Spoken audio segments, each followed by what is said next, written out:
रायगड, महाराष्ट्रासह देश विदेशातील ताज्या बातम्या पाहण्यासाठी मॅक्स इंडिया लाईव्ह चॅनलला सबस्क्राईब करा आणि बेल आयकॉन दाबायला विसरू नका.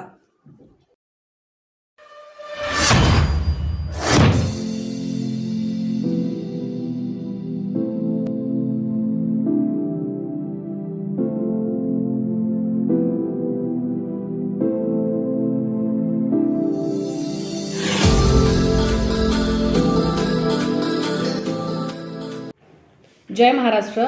मानसिक आजाराने ग्रस्त असलेली केतकी चितळे आज काहीतरी बडबडली उद्धव साहेबांवरती.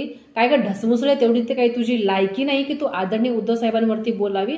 चल, तुला आता मी काही प्रश्न विचारते व्हिडिओच्या मार्फत. काय ग, मणिपूर प्रकरणामध्ये कुठे गेली होतीस तू?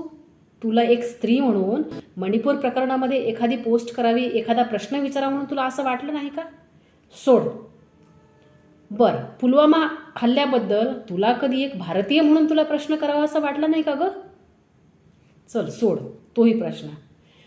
3-3.5 हजार व्हिडिओ असलेला रेपिस्ट रेवन्ना, त्याच्या प्रचाराला स्टार प्रचारक म्हणून नरेंद्र मोदीजी जातात, तेव्हा तुला एक प्रश्न विचारावा असं वाटलं नाही का? पाकिस्तानला जाऊन बिर्याणी खाणारे नरेंद्र मोदी, तुला त्याच्यावरती प्रश्न करावा असं वाटला नाही का? तुझं मानसिक संतुलन बिघडलेलं आहे केतकी चितळे. चांगला मानसोपचार तज्ज्ञ बघ. तुझ्याकडे पैसे नसतील, कारण तुझ्याकडे कुठली कामं नाही आहेत, तुझ्याकडे पैसे नसतील तर सांग, मी आणि माझे सगळे शिवसैनिक बांधव तुला चांगल्यातल्या चांगल्या हॉस्पिटलमध्ये ट्रीटमेंट देऊ, तुला ॲडमिट करू. तुझं मानसिक तुझं संतुलन व्यवस्थित राहावं म्हणून तुला जे काही लागेल ते सांग आम्हाला, आम्ही सगळं तुझ्यासाठी करू म्हणून. तुझ्यासारख्या ढसमुसळ्या पोरीला काय बोलावं? उठायचं भुंकायचं. तू काय एक नंबरची केतकी आहेस तू. काहीतरी आता काय बोलावं तुझ्याबद्दल? जाऊ दे, सोड.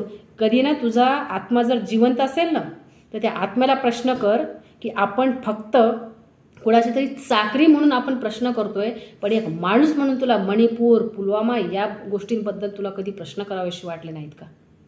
असो, तुला तेवढी बुद्धीच नाहीये म्हणा, तर तू काय प्रश्न करशील? तुझ्या या चाटुगिरीला आमच्या खूप खूप शुभेच्छा आहेत आणि पटकन मानसोपचार तज्ज्ञ बघ, आम्ही तुझी ट्रीटमेंट करायला येऊ. जय महाराष्ट्र.